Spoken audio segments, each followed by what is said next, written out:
Vyzerá to celkom dobre. Poďme teda ešte tú druhú polovičku.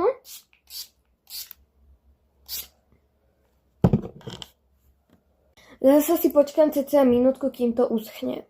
OK, takže už mi to zaschlo a vyzerá to celkom v pohode. Ale akože neočakávam od toho nič viac, keďže toto nebolo také dobré, ako som si myslela. To sa ale potom ukázalo až po nejakých 15 minútach.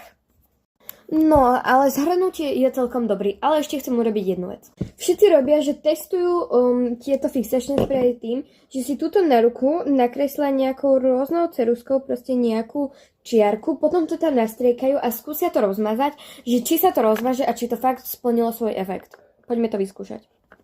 OK, takže striekam.